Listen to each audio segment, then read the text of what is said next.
गरीब विधवा बहू का जादुई मटका कूलर। माँ हम लोग घर कब जाएंगे? मुझे बहुत तेज गर्मी लग रही है। हाँ माँ, और मुझे बहुत तेज भूख भी लग रही है। बस थोड़ी देर और मेरे बच्चों, आज सुबह से मेरे एक भी मटके की बिक्री नहीं हुई है, इसलिए 2-3 मटके की बिक्री हो जाने दो, फिर हम लोग घर चलेंगे।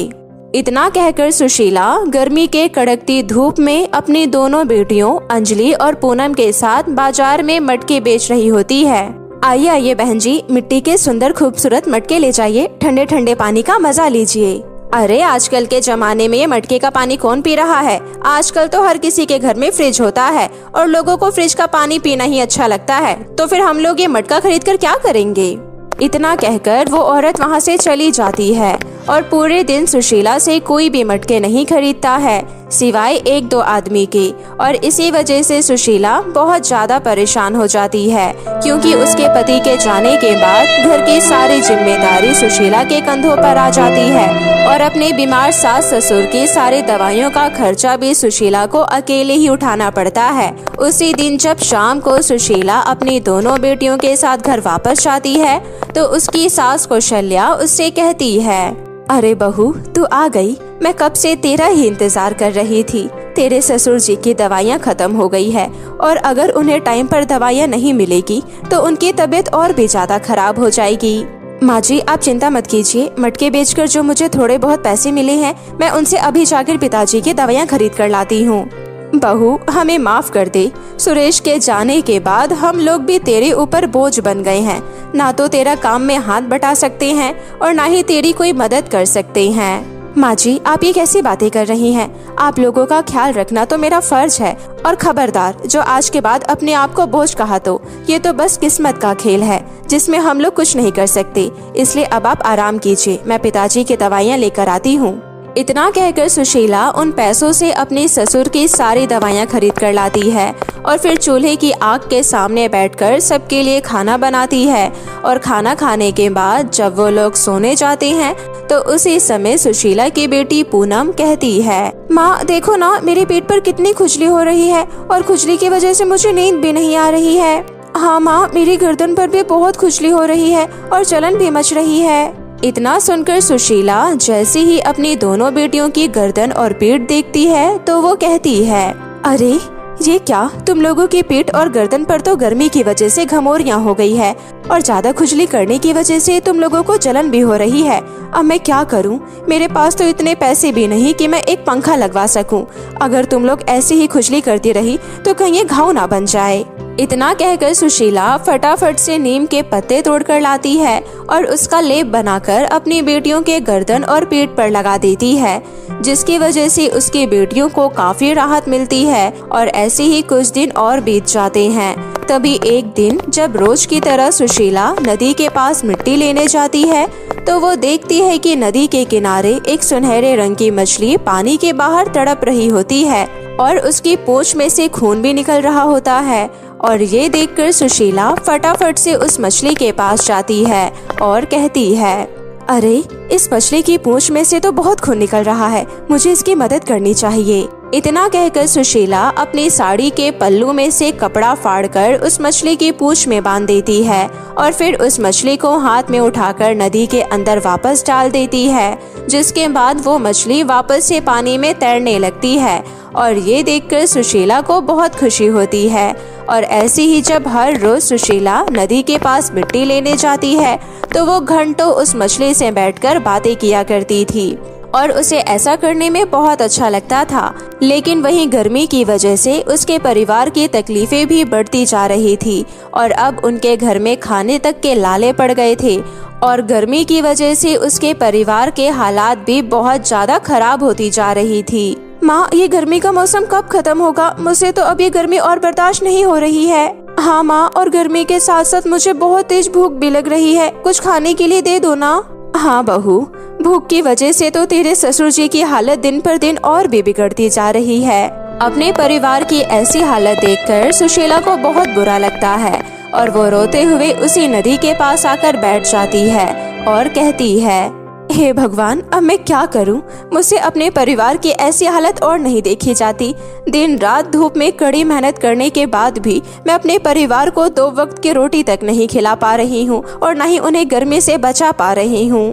इतना कहकर सुशीला जोर जोर से रोने लगती है। तभी सुशीला के रोने की आवाज सुनकर वो सुनहरी मछली उसके पास आ जाती है और कहती है, क्या हुआ सुशीला, तुम आज इतनी परेशान क्यों लग रही हो? उस मछली के इतना कहते ही सुशीला हैरान हो जाती है और कहती है, ये क्या, तुम तो हमारी तरह बोल सकती हो? हाँ, क्योंकि मैं एक जादुई मछली हूँ और उस दिन तुमने मेरी मदद करके मुझ पर बहुत बड़ा उपकार किया था, इसलिए आज मैं तुम्हारी मदद करना चाहती हूँ। तो बताओ तुम्हें क्या तकलीफ है? जादुई मछली के इतना कहते ही सुशीला उसे अपने परिवार की सारी तकलीफों के बारे में बता देती है, जिसके बाद वो जादुई मछली कहती है, बस इतनी सी बात, रुको, तुम्हारी ये परेशानी तो मैं अभी दूर कर देती हूँ। इतना कहते ही उस जादुई मछली के अंदर से एक रोशनी निकलती है और जाकर उस मिट्टी के अंदर समा जाती है, जिसके बाद वो जादुई मछली कहती है, सुशीला, आज से ये सारी मिट्टी एक जादुई मिट्टी में बदल गई है, इसलिए अब जब तुम इस मिट्टी से अपने मटके बनाओगी तो तुम्हारा वो मटका भी जादुई मटके में बदल जाएगा और फिर तुम उस जादुई मटके से जो कुछ भी मांगोगी वो तुम्हारी सारी इच्छाएं पूरी करेगा। क्या तुम सच कह रही हो? तुम्हारा बहुत बहुत शुक्रिया। इतना कहकर सुशीला वहाँ से ढेर सारी मिट्टी इकट्ठा करके अपने घर ले जाती है और उससे मटके बनाकर तैयार कर लेती है और कहती है, अरे मुझे तो ये फिर भी एक साधारण मटके की तरह ही लग रहा है, चलो इसमें एक बार पानी डालकर देखती हूँ। इतना कहकर सुशीला जैसे ही उस मटके के अंदर पानी डालती है, वैसे ही उस मटके के अंदर से ठंडी ठंडी हवा बाहर आनी शुरू हो जाती है, जैसे मानो कोई कूलर चल रहा हो। और ये देखकर सुशीला बहुत ज्यादा हैरान हो जाती है और कहती है, अरे ये क्या, इस मटके के अंदर पानी डालते ही ये तो बिल्कुल कूलर की तरह काम कर रहा है। सच में ये तो बिल्कुल एक जादुई मटका है। अरे ये क्या बहू, हमारा ये भट्टी जैसा घर अचानक से इतना ठंडा कैसे हो गया? कौशल्या के इतना कहते ही सुशीला उसे सारी बातें बता देती है, जिसके बाद कौशल्या और उसकी दोनों पोतियां बहुत ज्यादा खुश हो जाती है। उसी समय सुशीला के दिमाग में एक आइडिया आता है और वो कहती है, माँ जी, क्यों ना मैं ऐसे ही जादुई मटकों का कूलर बनाकर बाजार में बेचूं? इससे हमारे जैसे कई गरीब परिवारों को मटका कूलर भी मिल जाएगा और वो लोग भी अपने परिवार के साथ इस गर्मी में चैन की नींद सो पाएंगे। हाँ बहू, तो बिल्कुल सही कह रही है और इससे तेरी अच्छी खासी कमाई भी हो जाएगी। और इस तरह अगले दिन से ही सुशीला बाजार में मटका कूलर बेचना शुरू कर देती है और उसके अनोखे जादुई मटके कूलर को देखकर हर कोई उसके मटके कूलर को खरीदने के लिए उसकी रेहड़ी के पास भीड़ लगा लेता है। जहां सुशीला से लोग 1-2 मटके ही खरीदा करते थे, आज वही सुशीला के कुछ ही मिनट में सारे मटके कूलर बिक जाते हैं और उसकी अच्छी खासी कमाई भी हो जाती है। और देखते ही देखते सुशीला पूरे गांव में मटका कूलर की वजह से फेमस हो जाती है और अपनी एक बड़ी सी मटका कूलर की दुकान खोलकर सुशीला अपने परिवार की सारी जरूरतों को पूरा करने लगती है और अब उसकी जिंदगी में किसी तरह की कोई कमी नहीं रहती और अब वो अपने परिवार के साथ एक हंसी खुशी जीवन बिताने लगती है। सौतेली माँ वर्सेस प्यारी सास। मुस्कान जब 1 साल की थी तभी उसकी माँ उसे इस दुनिया में छोड़कर चली गई थी, जिसके बाद उसके पिता रविंद्र ने मुस्कान की देखरेख के लिए विनीता नाम की महिला से दूसरी शादी कर ली। शुरू में तो विनीता मुस्कान का ख्याल रखने का दिखावा करती है, लेकिन कुछ सालों बाद ही वो अपना असली रूप दिखाना शुरू कर देती है। माँ, मुझे बहुत जोरों की भूख लगी है, कुछ खाने को दे दो माँ। जब से इस घर में शादी करके आई हूँ तब से मेरा जीना दुश्वार कर दिया है इस लड़की ने। कभी ये दे दो तो कभी वो दे दो, इसका तो कुछ करना पड़ेगा। ए लड़की, इधर आ और कान खोलकर मेरी बात को सुन। मैं कोई तेरी नौकरानी नहीं हूँ, इसलिए तू मुझसे कुछ भी करने को नहीं कहेगी। और हाँ, आज से घर का सारा काम तू करेगी, उसके बाद ही तुझे खाने को मिलेगा, समझी? पर माँ, मुझे तो घर का कोई काम नहीं आता है। जब पेट में खाना नहीं मिलेगा ना, तब अपने आप ही तुझे सब कुछ आ जाएगा। अब जा और जाकर घर के जूठे बर्तन धो, समझी? बस हाथी के जैसे बढ़ती जा रही है, लेकिन काम नहीं आता महारानी को। मुस्कान रोते रोते बर्तन धोने लगती है। तभी उधर से रविंद्र आता है। अरे विनीता, ये सब क्या है? तुम मुस्कान से काम क्यों करा रही हो? आपको घर के काम में बोलने की जरूरत नहीं है जी। मैं जो भी कर रही हूँ इसी के भले के लिए कर रही हूँ। बेटी है, अभी से घर का काम नहीं करेगी तो घर संभालना कैसे सीखेगी? आखिर इसे दूसरे घर में जाकर यही सब तो करना है।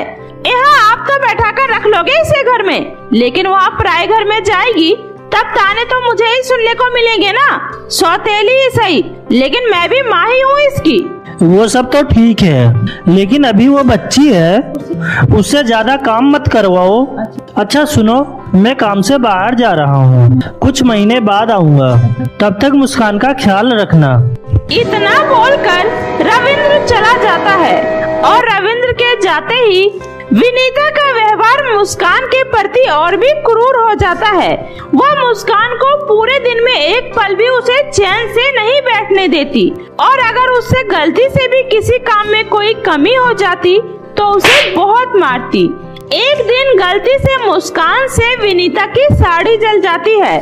ये देखकर विनीता गुस्से से उसी गरम प्रेस से उसका हाथ जला देती है। अरे मुस्कान बेटा, ये देखो मैं तुम्हारे लिए क्या लाया हूँ, तुम्हारी पसंद का पिंक सूट। अरे बेटा, ये तुम्हारे हाथों में क्या हुआ? कुछ नहीं पापा, बस खाना बनाते वक्त जरा सा जल गया। ये सुनकर रविंद्र गुस्से में विनीता को आवाज लगाता है।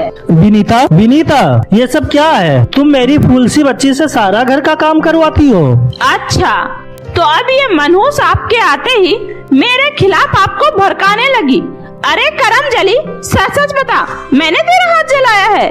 नहीं पापा, माँ का इसमें कोई दोष नहीं है, जाने दीजिए ना पापा।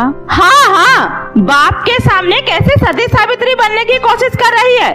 अरे मैं तो तंग आ गई हूँ तुम्हारी बेटी से। एक घर का काम बोल दो तो कभी हाथ जला लेती है तो कभी खाना जला देती है। बस इसे तो घूमने के लिए छोड़ दो। अरे पूरे गांव में लोग थू थू कर रहे हैं इस पर। तुम कहना क्या चाहती हो? साफ साफ कहो ना। देखो जी, सौतेली ही सही, लेकिन मैं भी माँ हूँ इसकी। जो भी कहूँगी इसके भले के लिए ही कहूँगी। इसके लक्षण कुछ ठीक नहीं है। मैं तो कहती हूँ हमारी नाक कटे इससे पहले कैसा भी लूल्हा लंगड़ा लड़का देखकर इसकी शादी करवा दो। माँ, मैंने आखिर आपका क्या बिगाड़ा है? आप मेरे साथ ऐसा क्यों कर रही हो? मनहूस, अभी बताऊँ क्या तेरे बाप को तेरे कारनामे? चुप हो जाओ तुम दोनों और अपने कमरे में जाओ। रविंद्र अपनी बेटी से बहुत प्यार करता था, इसलिए वो एक अच्छे घर में रिश्ता देखकर अपनी बेटी की शादी करा देता है। शादी के बाद विदाई के समय जब मुस्कान अपनी माँ से मिलने जाती है। माँ, मैं इस घर से जा रही हूँ। आपने आज तक मुझे जो भी प्यार दिया उसके लिए शुक्रिया। बस बस, अब ज्यादा ड्रामे करने की जरूरत नहीं है। निकल यहाँ से, और खबरदार जो दोबारा इस घर में पैर भी रखा तो। इतना बोलकर विनीता गुस्से से उसे धक्का देती है, लेकिन तभी मुस्कान का पति मुकेश वहाँ आता है। अरे मुस्कान, क्या हुआ? तुम अचानक से गिर कैसे गई? कुछ नहीं जी, वो जरा सी मेरी सैंडल पलट गई थी। मुस्कान रोते रोते अपने पति के साथ अपने ससुराल आ जाती है। ससुराल में मुस्कान की सास सरोवरी अपनी नई बहू का बहुत ही अच्छे से घर में स्वागत करती है और उसे गिफ्ट में सोने का हार देती है। ये ले बहू, ये हमारे घर के खानदानी जेवर हैं। ये मेरी तरफ से तेरे मुँह दिखाई का तोहफा है। आज से ये घर तुम्हारा है बेटी, और हम सब भी अब से तुम्हारे अपने हैं। तुम्हें कभी भी किसी चीज की जरूरत हो तो हमसे बेझिझक मांग लेना। अब तुम दोनों थोड़ा आराम कर लो बेटी, बाकी की रस्में हम फिर करेंगे। शुक्रिया माँ जी। उसके बाद मुस्कान अपने कमरे में आराम करने लगती है और कब दोपहर के 12 बज जाते हैं उसे पता भी नहीं चलता और वो जल्दी से हकबका कर उठती है। हे भगवान, ये क्या हुआ? मेरी पहली रसोई है और मैं 12 बजे तक सो रही हूँ। अब तो माँ जी मुझ पर बहुत ही ज्यादा गुस्सा करेंगी। मुस्कान जल्दी से बाथरूम की तरफ जाती है। तभी बाथरूम से मुकेश नहाकर बाहर आ रहा होता है और दोनों एक दूसरे से टकरा जाते हैं। तभी उधर से सरोवरी भी आ जाती है। अरे बच्चों, ये क्या कर रहे हो? कम से कम दरवाजा तो बंद कर लेते। माँ ऐसा कुछ नहीं है, वो तो हम बस ऐसे ही टकरा गए थे। कोई बात नहीं बेटे, अभी तो तुम्हारे दिन है खेलने कूदने के। अच्छा, अब तुम दोनों जल्दी से फ्रेश होकर बाहर आ जाओ, मैंने खाना लगा दिया है। माँ जी प्लीज मुझे माफ कर दीजिए माँ जी, पता नहीं कैसे पर सुबह मेरी आँखें नहीं खुली। कोई बात नहीं बेटी, शादी की थकान की वजह से नींद नहीं खुली होगी। अपनी सास की बात सुनकर मुस्कान की आंखों में आंसू आ जाता है। अरे माँ जी ने तो मुझे डांटा तक नहीं, लेकिन अगर वही माँ होती तो। सुबह के 8 बज गए हैं, घर का सारा काम कौन करेगा?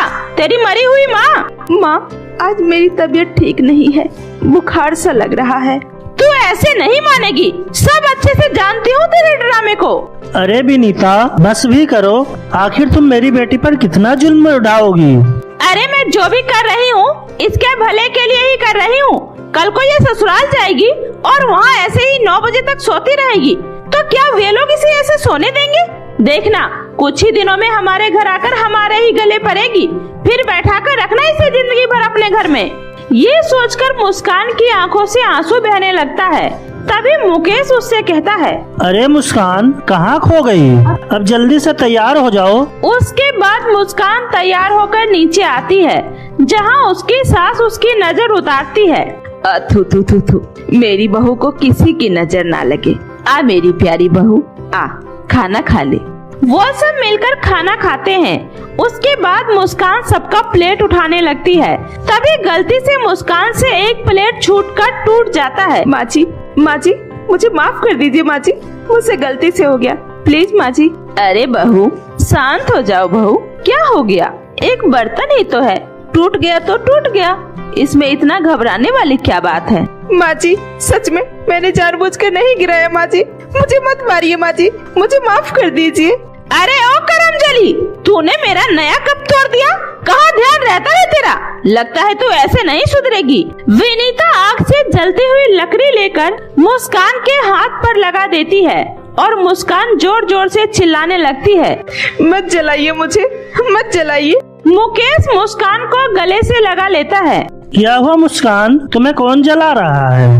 बहू क्या हुआ, मुझे बता बेटा, क्या बात है? माँ जी मुझसे ऐसे ही एक बार किसी का कप गिरकर टूट गया था, तो उसने मुझे जला दिया था। ऐसा आखिर कोई किसी के साथ कैसे कर सकता है बहू? हम तेरे साथ ऐसा कुछ नहीं करेंगे। बेटा तू इधर आ, मेरे पास बैठ, ऐसे डरते नहीं बेटा। ऐसे ही दिन बीत रहे थे। सरोवरी अपनी बहू से बहुत प्यार करती थी। वह उसे उसकी किसी भी गलती पर डांटती नहीं थी, बल्कि उसे प्यार से समझाती थी। सरोवरी जब भी बाजार जाती तो अपनी बहू के लिए जरूर से कुछ लेकर आती। अपनी सास का ऐसा प्यार देख मुस्कान की आंखें खुशी के आंसू से भीग जाया करती थी। ऐसे ही एक दिन सरोवरी मुस्कान की पसंद की खीर बनाती है और उसे अपने हाथों से खिलाती है। ये देखकर मुस्कान मारे खुशी के रोने लगती है। अरे बेटी क्या हुआ, तू रो क्यों रही है? बेटी जब भी मैं तुझे प्यार करती हूँ तेरी आंखों से आंसू बहने लगता है। आखिर क्या बात है बेटी, कहीं इस घर में तुझे कोई परेशानी तो नहीं है? अपनी माँ समान सास से नहीं बताएगी? नहीं माँ जी, ऐसी कोई बात नहीं है। आप तो माँ के रूप में ममता की सागर है माँ। माँ का असली मतलब तो मुझे आपसे मिलकर ही पता चला। तभी दरवाजे पर दूध वाला आता है। माँ जी मैं दूध लेकर आती हूँ। मुस्कान जैसे ही दूध लेने जाती है, दूध वाले की नीयत मुस्कान को देखकर खराब हो जाती है और वो इधर उधर देखकर उसका हाथ पकड़ लेता है। अरे मेरी रसमलाई जरा मेरे पास आ। छोड़ो छोड़ो मुझे। तभी सरोवरी वहाँ पर आती है। सरोवरी को देखते ही दूध वाला जल्दी से कहता है, अच्छा हुआ माँ जी आप आ गई। देखिए ना माँ जी, आपकी बहू मेरा हाथ पकड़ रही है। तभी सरोवरी दूध वाले को जोरदार थप्पड़ मारती है। अरे हरामखोर, तेरी हिम्मत कैसे हुई मेरी बहू पर इल्जाम लगाने की? एक तो मेरी बहू को छेड़ता है और ऊपर से इल्जाम लगाता है। ये ले। सरोवरी उसे बहुत मारती है। अब जल्दी से मुँह छुपा कर निकल जाए यहाँ से, और अगर दोबारा इस गली में दिखाई भी दिया तो मुझसे बुरा कोई नहीं होगा। अपने ऊपर अपनी सास का ऐसा भरोसा देखकर मुस्कान रोने लगती है और अपनी सास के गले लग जाती है। माँ जी आप बहुत अच्छी हो माँ जी, आपने मुझ पर भरोसा किया, वरना माँ तो। क्या माँ? माँ जी, आप हमेशा मुझसे पूछती थी ना कि आपका ज्यादा प्यार पाकर हमेशा मेरी आंखें नम क्यों हो जाती है। माँ जी, जिस प्यार के लिए मैं बचपन से आज तक तड़पती रही, वो प्यार मुझे अपने ससुराल आकर मिला है। माँ जी, मेरी सौतेली माँ ने मुझे कभी माँ का प्यार नहीं दिया। उन्होंने हमेशा मुझ पर अत्याचार किया, और जैसे आज इस दूध वाले ने हरकत की, ऐसे ही मेरे यहाँ के दूध वालों ने भी मेरे साथ किया था। लेकिन माँ को उसे गलत ठहराने की जगह मुझे ही बदचलन बोलकर जलील करने लगी। कोई बात नहीं बहू, आज से मैं ही तेरी माँ हूँ। जो भी हुआ उसे बुरा सपना समझकर भूल जाओ बहू, और अब से नई शुरुआत करो। बेटी, ये तुम्हारा अपना घर है और यहाँ बिना किसी संकोच के जी खोलकर अपनी जिंदगी जियो। सास के इस तरह समझाने से मुस्कान के अंदर का डर खत्म हो जाता है और वो अपने ससुराल में एक खुशहाल जीवन गुजारने लगती है। 3 गरीब अनाथ बहनों का सिक्कों का घर। माँ, पिताजी ने तो हमारा पहले ही साथ छोड़ दिया था, लेकिन अब आप भी हमें छोड़कर चली गई हो। अब हम लोग आपके बिना अपना जीवन कैसे गुजारेंगे? दीदी, माँ हमें छोड़कर क्यों चली गई? मुझे उनकी बहुत याद आ रही है। हाँ दीदी, अब हम बिना माँ बाप के। तुम लोग चिंता मत करो, मैं हूँ ना। मैं तुम लोगों को छोड़कर कभी कहीं नहीं जाऊंगी और तुम लोगों का बहुत अच्छे से ख्याल रखूंगी। दीदी, भगवान जी ने तो सबको उनके माता पिता दिए हैं, फिर उन्होंने हमसे हमारे माता पिता को क्यों छीन लिया? हाँ दीदी, भगवान जी ने हमारे साथ ऐसा क्यों किया? ये तो मुझे भी नहीं पता मेरी बहन, लेकिन तुम लोग चिंता मत करो। हमारे माँ बाप जहाँ होंगे बहुत खुश होंगे, इसलिए अब तुम लोग चलो यहाँ से। इतना कहकर दिव्या जैसे ही अपनी दोनों बहनों को लिए घर जा रही होती है, उसी समय वहाँ पर बहुत तेज बारिश शुरू हो जाती है और सोनिया कहती है, ये क्या दीदी, बारिश तो फिर से शुरू हो गई। हाँ सोनिया, इसलिए तो मैं कह रही थी जल्दी जल्दी घर चलो, वरना रास्तों पर पानी इकट्ठा हो जाएगा तो हमारा घर जाना बहुत ज्यादा मुश्किल हो जाएगा। बारिश इतनी तेजी से हो रही होती है जिसकी वजह से पूरे गांव में पानी भर गया था। तभी दिव्या कहती है, हे भगवान, अगर ये बारिश इसी तरह होती रही तो बहुत जल्द नदी का सारा पानी गांव के अंदर भर जाएगा और पूरे गांव में बाढ़ आ जाएगी। अरे दीदी, आप ऐसे क्यों कह रही हो? आपको तो पता है ना कि हमारा घर सबसे कच्चा और मिट्टी से बना हुआ है, तो अगर ऐसा हो गया तो हम लोग क्या करेंगे? प्रिया इतना कह ही रही होती है कि तभी अचानक से इस गाँव में बाढ़ आ जाती है और गाँव के सभी लोग इधर उधर बहने लगते हैं और वो तीनों बहनें भी पानी में बहने लगती है। उसी समय वो लोग एक दूसरे का हाथ पकड़कर एक पहाड़ी के किनारे पर पहुंच जाती है।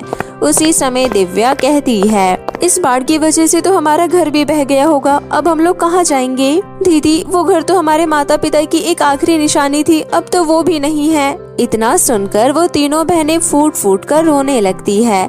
ऊपर से बारिश भी बहुत तेज हो रही थी, जिस वजह से पूरे दिन बारिश में भीगने की वजह से उन तीनों बहनों को बहुत तेज ठंड लग रही होती है।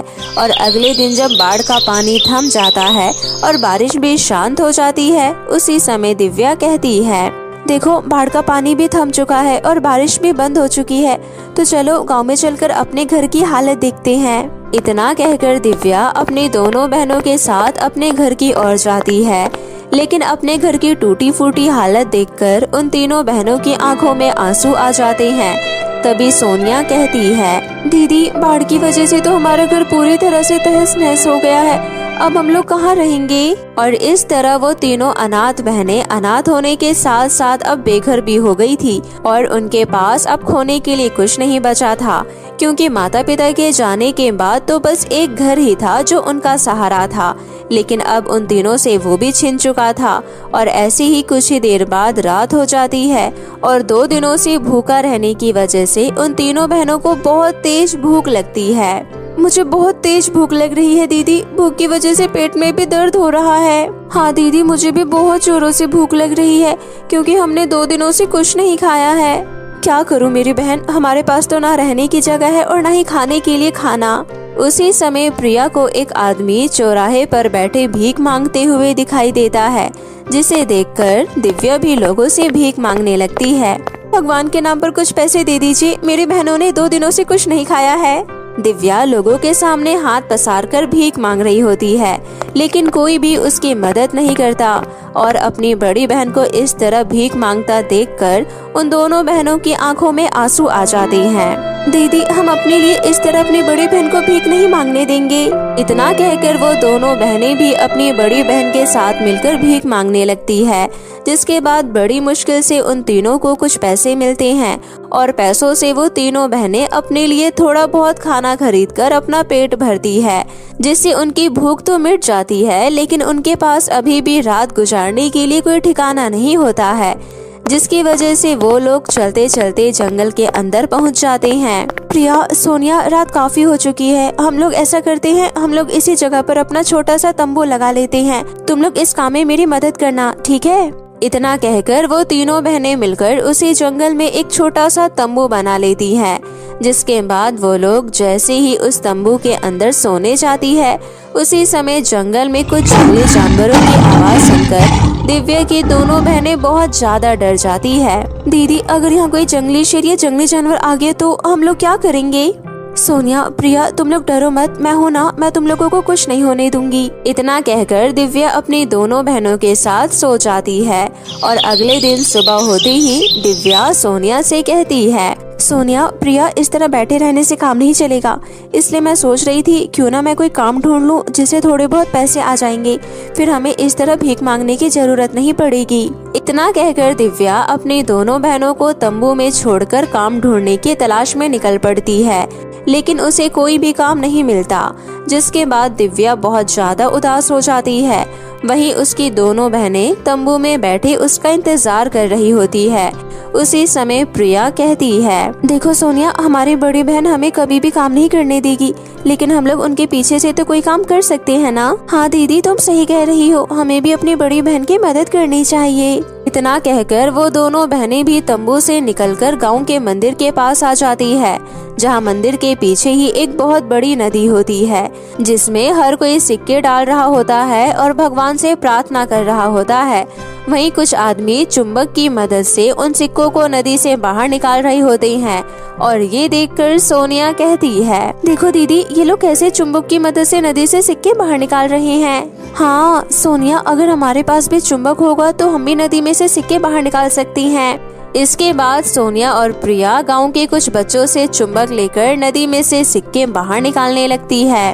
अरे वाह, ये देखो कितने सारे सिक्के निकल गए।